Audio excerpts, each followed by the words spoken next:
vigentes y hacia actos futuros. Sí, aquí hubo una aplicación retroactiva en perjuicio por parte del juez de paz penal, porque la pretensión punitiva del Estado ya se encontraba prescrita. Sin embargo, con la finalidad de quitarse el expediente de encima, pues se lo turna a la justicia cívica de manera indebida cuando estaba obligado a entrar de oficio al estudio de la prescripción. Ahora bien, el juez cívico, en ese entonces su servidor, tenía que entrar de oficio igual al estudio de la prescripción. Y entonces, al analizar el contenido de la causa penal, llegamos a la conclusión que la pretensión punitiva ya se encontraba prescrita conforme a la legislación anterior. Luego entonces la ley que era más benéfica no era la nueva, es decir, aquella que regulaba la conducta como falta administrativa o acción civil, sino la legislación que estaba vigente en el momento de la comisión del hecho, porque ya no se podía ejercer acción alguna en contra del justiciable, ni en la materia penal ni en la materia civil. Y entonces cuando el juez de paz penal en forma errónea turna el asunto a la justicia cívica, realiza una aplicación retroactiva en perjuicio del gobernado, porque le concede un año más, en este caso a la víctima ofendida, para ejercer una acción en contra del justiciable. Y por esas situaciones que nosotros como autoridad administrativa en su momento consideramos que hubo una aplicación retroactiva en perjuicio del gobernado y se lo regresamos al juez de origen, porque era el que estaba obligado a resolver sobre la prescripción, máxime que el delito había prescrito conforme a la legislación anterior. Entonces yo no era la autoridad facultada para analizar la prescripción, sino ¿quién? La autoridad que conoció de origen del proceso penal. Por eso es que se lo terminamos regresando. Y así como fueron varios. Regresé varios asuntos.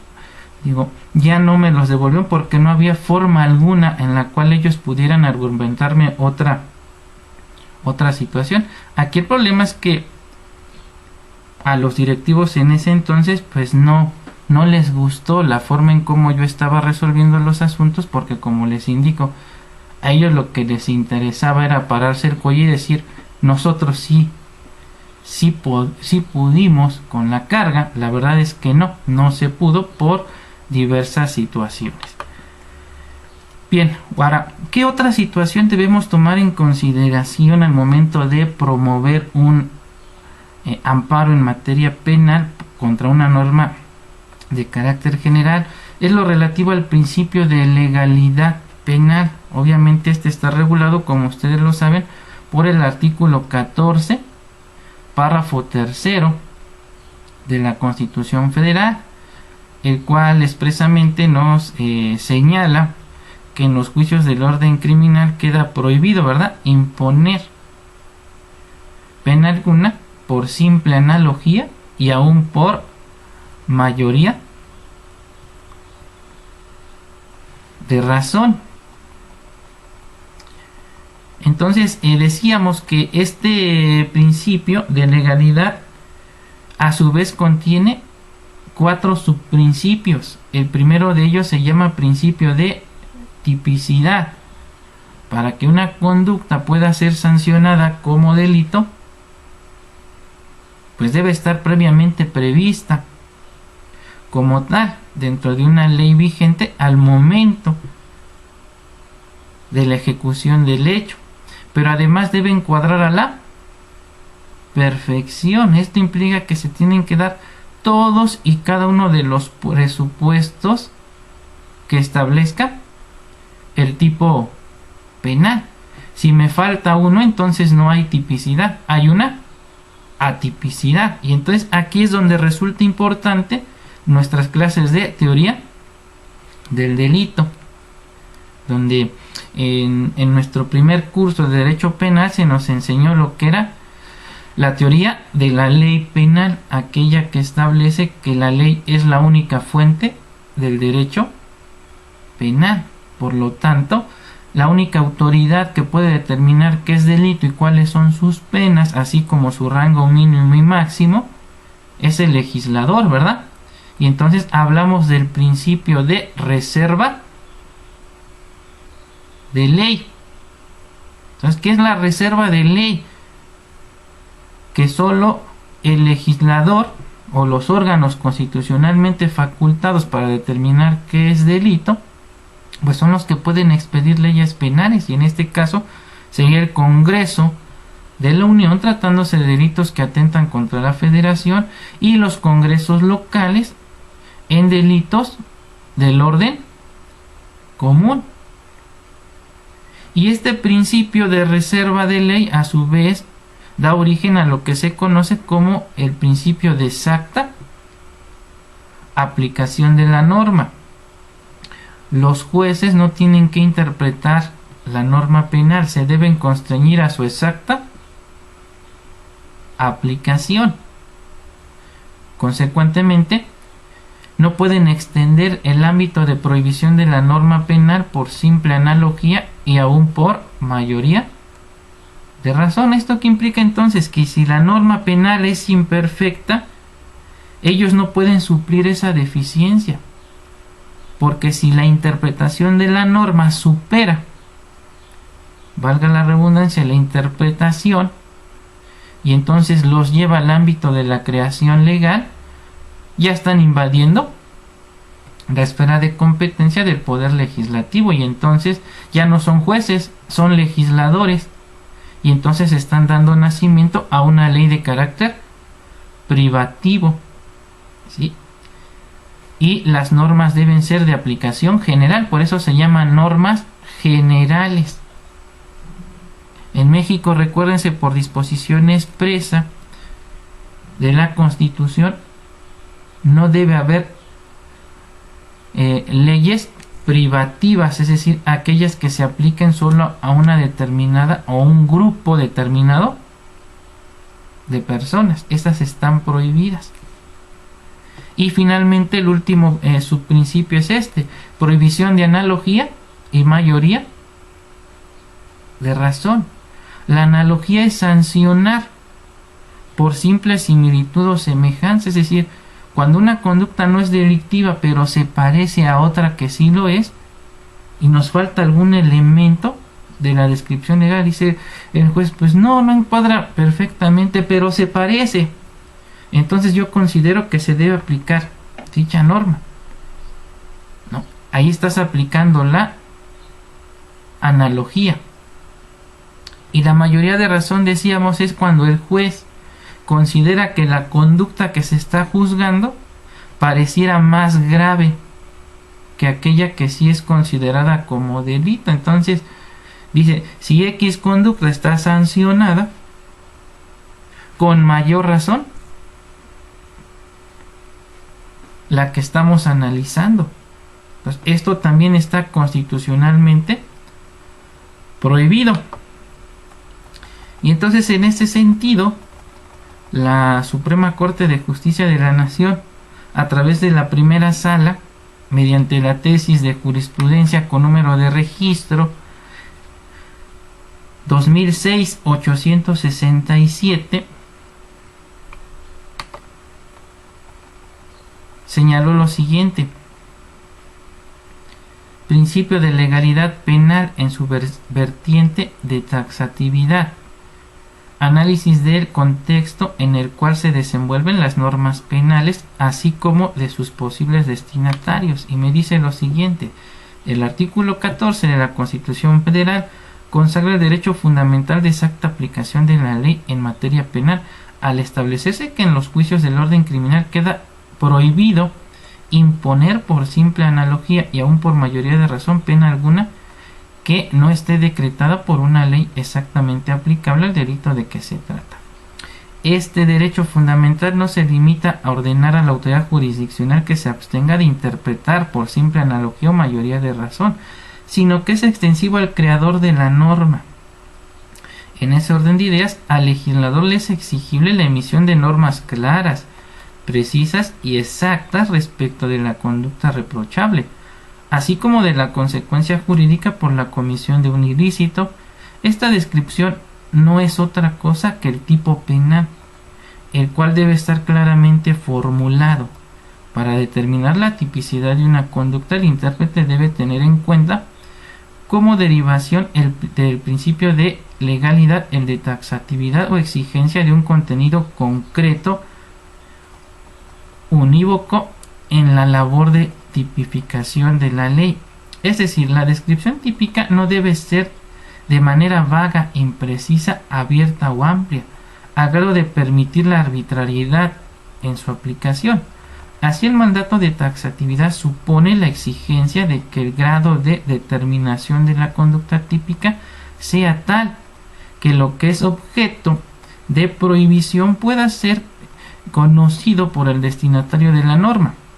Sin embargo, lo anterior no implica que, para la salvaguarda el principio de exacta aplicación de la pena, el legislador deba definir cada vocablo o locución utilizada al redactar algún tipo penal, toda vez que ello tornaría imposible la función legislativa.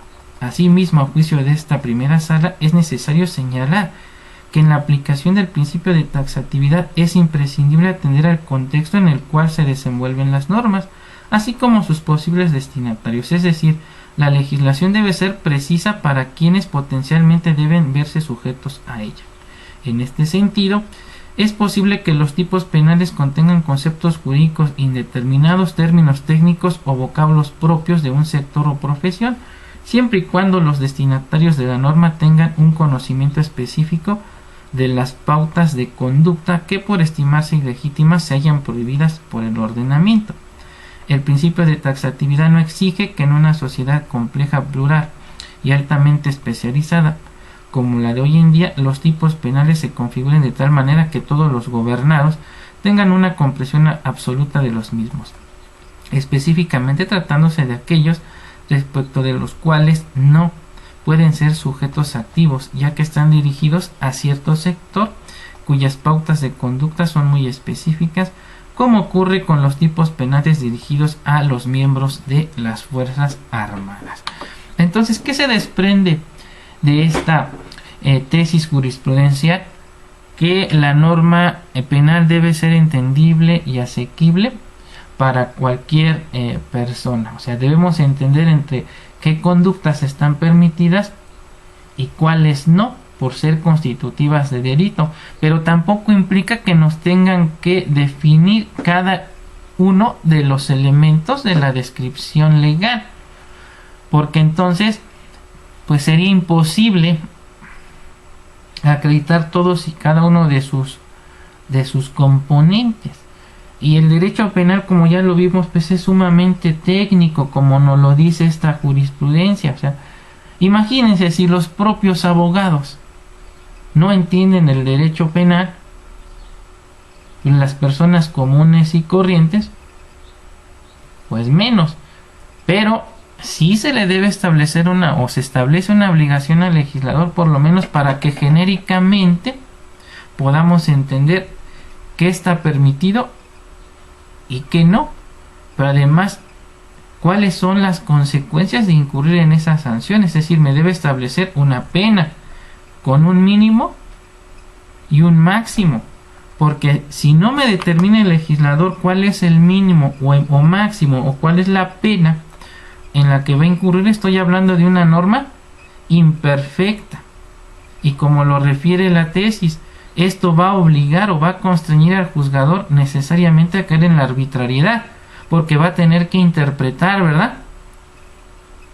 Y puede caer en el uso de la analogía o la mayoría de razón, y por ende en una inexacta aplicación de la norma. Tan importante es el principio de legalidad, que ya lo hemos comentado, se ha hecho extensivo incluso a las faltas administrativas. ¿Sí? Y entonces este era el principio que normalmente yo utilizaba cuando el Ministerio Público, los jueces de paz penal me turnaban aquellos asuntos en donde la conducta del sujeto activo no era una infracción, sino un delito. Y ellos no me entendían por qué yo aplicaba el principio de legalidad. Decía, es que esto es en la materia penal. No, discúlpame, esto también prevalece en la materia administrativa. Digo, en aquellos entonces, vamos a decir, los criterios eran novedosos, porque estamos hablando de que los criterios de la Corte, donde ya se obliga a la autoridad administrativa a observar el principio de legalidad y sus subprincipios, datan del 2005, 2006, 2007. En ese entonces digamos que era novedoso, pero ya en el 2021, que todavía autoridades administrativas desconozcan de estos principios, donde además ya se hicieron extensivos incluso a materias como, por ejemplo, en materia de responsabilidad de servidores públicos y todo lo relativo al derecho administrativo sancionador. Entonces, en ese tipo de materias también deben estar personas que estén capacitadas y que conozcan de derecho penal, derechos humanos, pero desgraciadamente sigue habiendo muchas personas ignorantes. No podemos hacernos de la vista gorda o... No, hay mucha ignorancia y entonces ustedes son los que como litigantes tienen que hacer valer todos estos principios.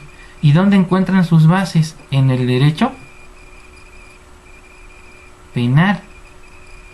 ¿Sí? Bueno, entonces, ¿qué se desprende de lo que hemos visto hasta ahora? Que solamente la ley puede crear delitos y establecer cuáles son sus penas. A esto le vamos a llamar el principio de reserva de ley. No me vayan a decir, como luego pregunto en otros foros, ¿y qué es la reserva de ley? Pues cuando le dan la libertad al imputado con una fianza. Para empezar, ya lo saben, en el nuevo sistema no existe la libertad bajo caución. El principio de reserva de ley, ya lo vimos, es el que establece que solo el Congreso de la Unión o los congresos locales pueden determinar que es un delito. Por lo tanto, el juez se debe constreñir a su exacta aplicación. Segundo, la ley penal no puede crear delitos y penas con posterioridad a los hechos incriminados y sancionar estos en virtud de dichas disposiciones. Principio de irretroactividad de la ley penal en perjuicio de persona alguna. 3. La ley penal, al crear delitos y penas, debe referirse directamente a hechos que constituyen aquellos y la naturaleza y límites de este.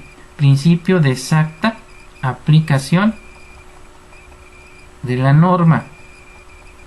4. Una conducta solo será sancionada como delito cuando la misma encuadra la perfección en la hipótesis normativa que previó el legislador a través de la descripción legal del delito, que se trata, es decir, del tipo penal. Acuérdense que el tipo es una descripción, la tipicidad es el encuadramiento de la conducta al tipo penal.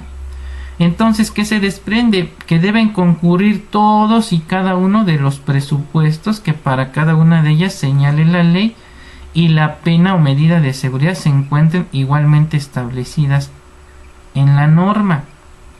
A este le vamos a llamar como principio de tipicidad y, por supuesto, prohibición de analogía y mayoría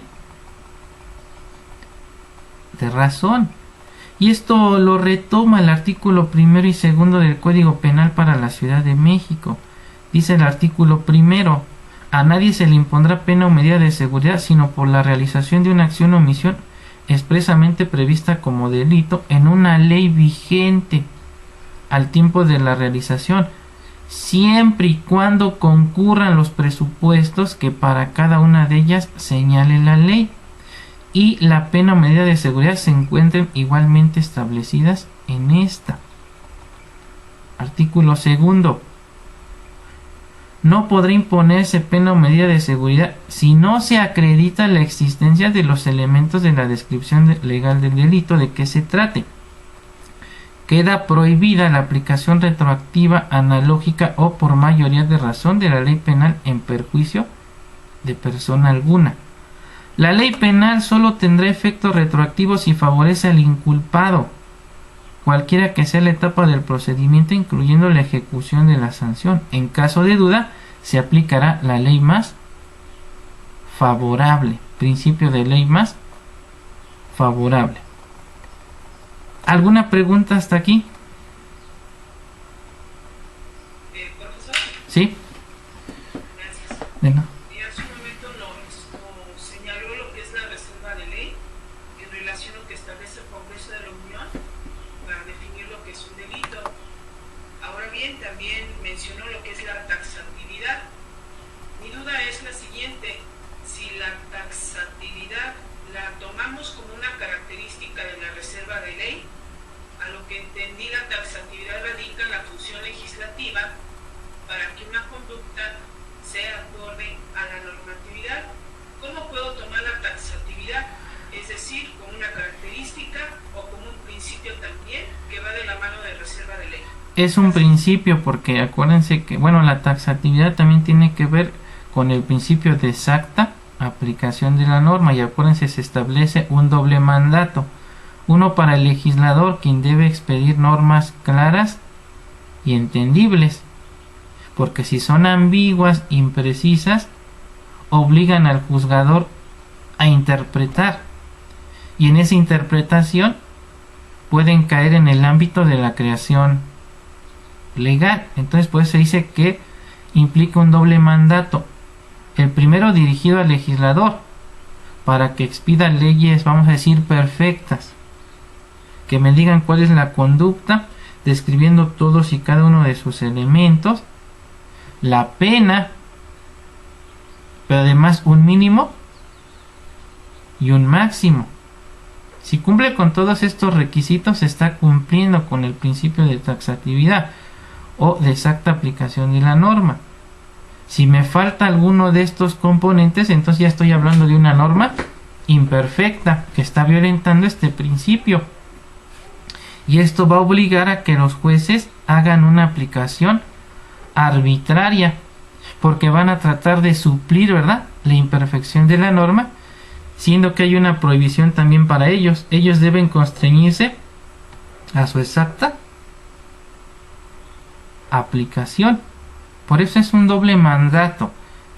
Si tú, legislador, no me das leyes claras y entendibles como juzgador, me vas a obligar ¿a qué? A interpretarla. Pero los jueces también se tienen que constreñir a lo que señala la ley. Dice, en caso de duda, se aplicará la ley más favorable. ¿Esto qué quiere decir? Que la interpretación de la ley en materia penal no es tajante, no es completamente prohibido. ¿Y qué nos ha dicho la Corte? Que la interpretación de la norma en materia penal no puede ser en forma aislada, sino que debe realizarse una interpretación armónica y sistemática de todo el ordenamiento.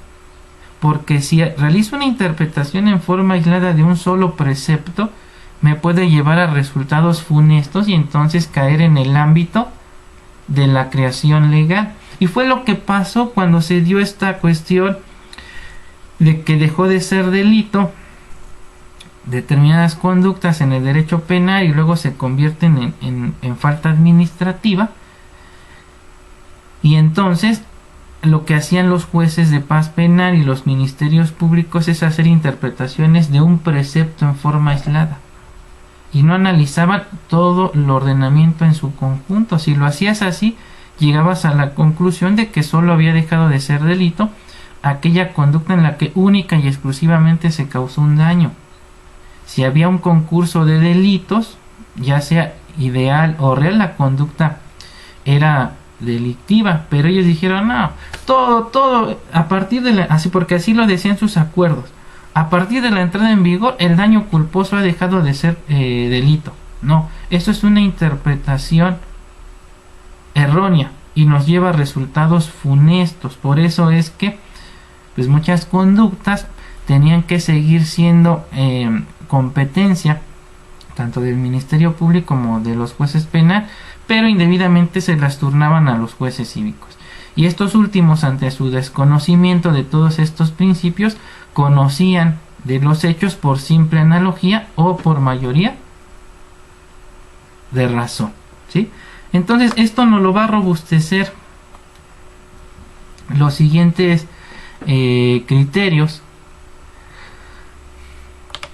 que vamos a analizar. Dice, aquí tengo una tesis, es una tesis de jurisprudencia, tiene por número de registro 175.595 y dice lo siguiente: exacta aplicación de la ley penal. La garantía contenida en el tercer párrafo del artículo 14 de la Constitución Federal también obliga al legislador, o sea, nos está reiterando este doble mandato, o sea, no solamente va dirigido hacia los jueces, sino también al legislador. Dice, el significado y alcance de dicha garantía no se limita a constreñir a la autoridad jurisdiccional a que se abstenga de imponer por simple analogía o por mayoría de razón pena alguna que no esté decretada por una ley exactamente aplicable al hecho delictivo de que se trata, sino que también obliga a la autoridad legislativa a emitir normas claras en las que se precise la conducta reprochable y la consecuencia jurídica por la comisión de un ilícito, a fin de que la pena se aplique con estricta objetividad y justicia, que no se desvíe ese fin con una actuación arbitraria del juzgador, ni se cause un estado de incertidumbre jurídica al gobernado a quien se le aplique la norma con el desconocimiento de la conducta que constituye el delito, así como de la duración mínima y máxima de la sanción por falta de disposición expresa. Entonces esto robustece lo que les estaba comentando.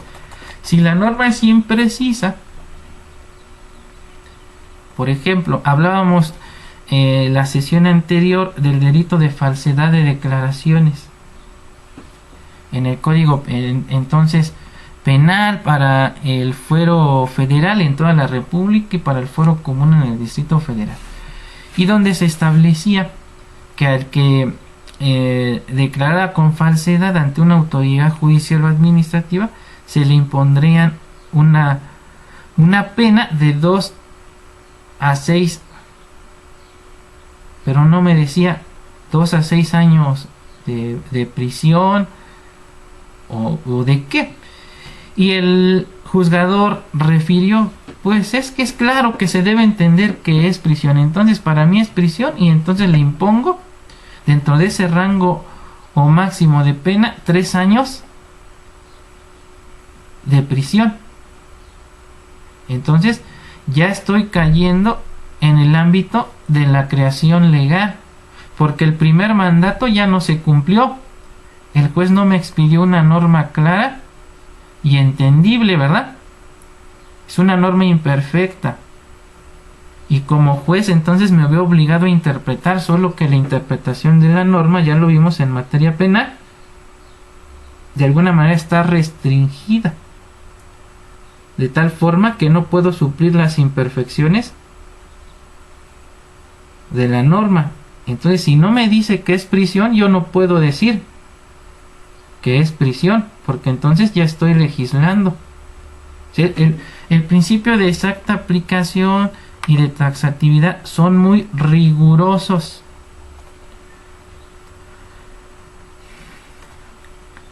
Vamos a ver entonces qué se desprende. Aquí tengo otra tesis. Es la tesis de jurisprudencia, no es una tesis aislada, con número de registro digital 2003-381. Dice, exacta aplicación de la ley en materia penal, garantía de su contenido y alcance, abarca también a la ley misma.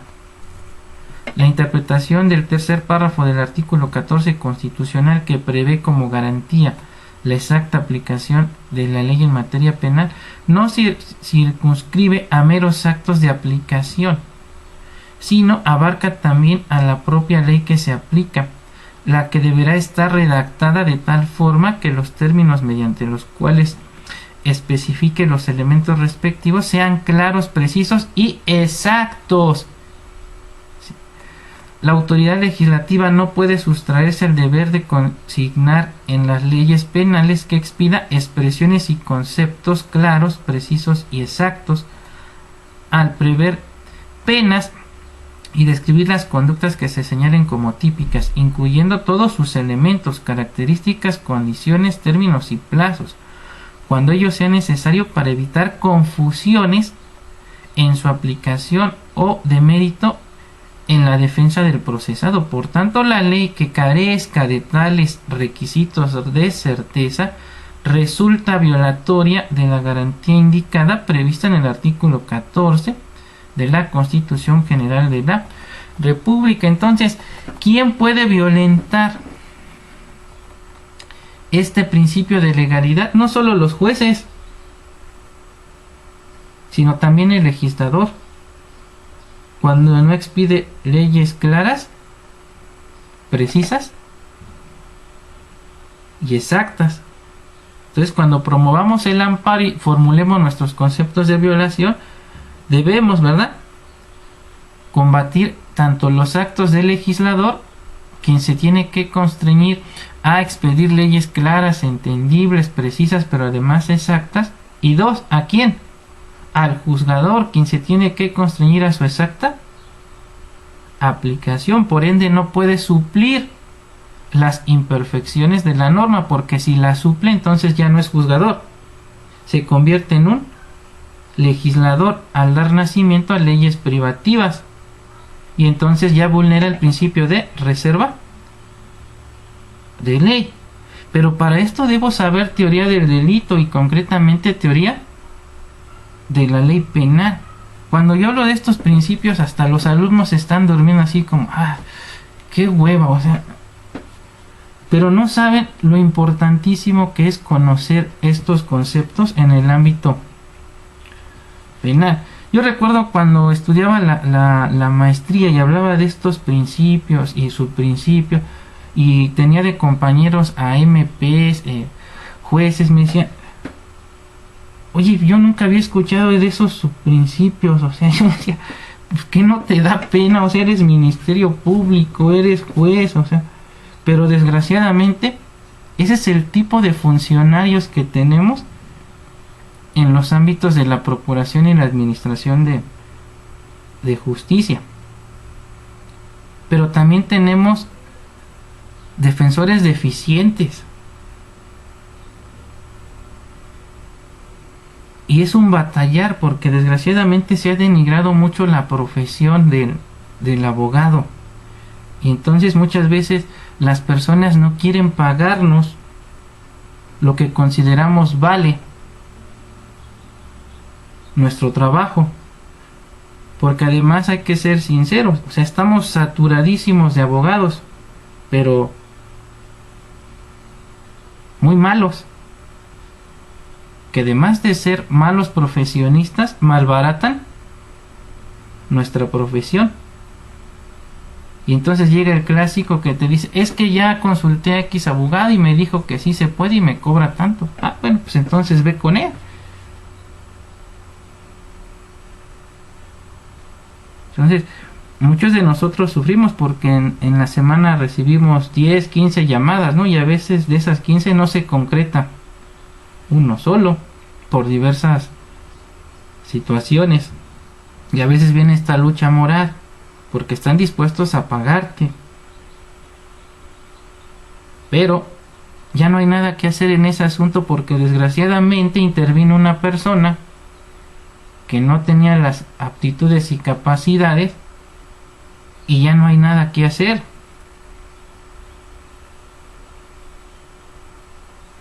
Sin embargo, el cliente está dispuesto a pagarte en ese momento, ¿no? Y tú tienes que valorar si te quemas, o mejor eres honesto y dices, o sea, a lo mejor lo conservo y ahorita no se pudo, pero después me trae otro asunto, ¿sí?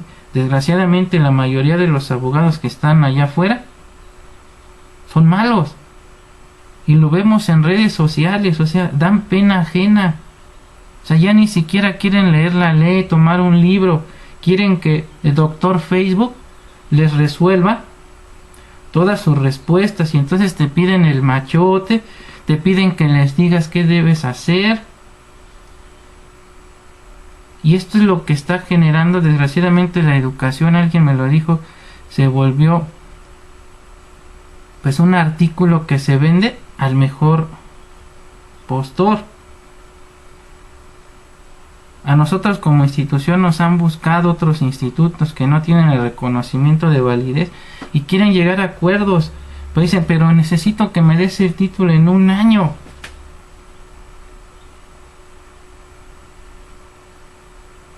Obviamente, entrando en esa cuestión moralista, decimos, no, o sea, no es posible. O sea, si de por sí la educación es deficiente, es mala, ¿cómo te voy a dar un título en...? Ah, pero además lo quieren rápido, bonito y barato. Entonces quiero un acuerdo, pero con colegiaturas más baratas y una titulación también más económica.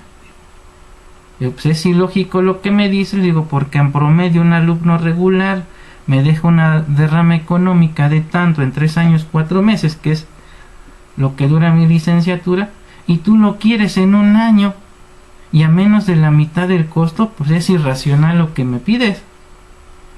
Pero desgraciadamente esto es lo que está prevaleciendo. Por eso es que tenemos tanto pésimo profesionista en los juzgados, tanto en los órganos de procuración y administración de justicia como abogados litigantes. Pero bueno, regresando a lo que estamos analizando,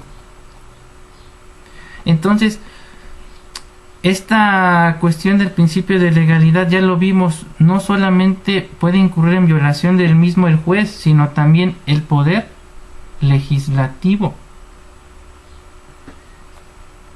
Entonces, la inexacta aplicación de la norma puede derivar de que el legislador no expidió una ley clara, entendible o exacta, es decir, expidió una norma imperfecta, lo que va a obligar al legislador a interpretar y a superar esa interpretación y a caer en el ámbito de la creación legal. O bien, sí puede ser una cuestión imputable únicamente al legislador, quien no analizó si se daban todos y cada uno de los requisitos que establece el tipo penal, y entonces me aplica una pena por simple analogía, o bien por mayoría de razón. Y entonces, si hay una exacta aplicación de la norma, entonces no solo hay una violación al artículo 14 párrafo tercero, sino también al 16 párrafo primero. ¿Por qué? Porque el acto entonces carecería de la debida fundamentación y motivación. Y para robustecer lo que estamos mencionando, resulta aplicable la siguiente tesis de jurisprudencia. Tiene por número de registro 177.623. Es de la novena época y lleva por rubro el siguiente: despojo. La resolución que tiene por acreditado el cuerpo del delito considerado como una sola conducta, las diversas hipótesis previstas en la fracción primera del artículo 158 del Código Penal del Estado de Quintana Roo, viola las garantías de legalidad, seguridad jurídica y debida fundamentación y motivación establecidas en el artículo 14 y 16 de la Constitución Federal. Y entonces nos dice lo siguiente: el artículo 158 fracción primera del Código Penal para el Estado de Quintana Roo establece que comete el delito de despojo el que, sin consentimiento de quien tuviere derecho a otorgarlo o engañando a éste, ocupe un inmueble ajeno o haga uso de él o de un derecho real que no le pertenezca o impida materialmente el disfrute de uno u otro. Ahora bien, la simple interpretación gramatical del invocado precepto es claro que se refiere a diversas hipótesis delictivas, pues es sabido que por regla gramatical la letra O y la diversa U que la sustituye es disyuntiva y no copulativa o conjuntiva, como lo sería la letra I. En consecuencia, no pueden coexistir con los mismos hechos, dado que unas excluyen a las otras, ya que de lo contrario se estaría recalificando la conducta.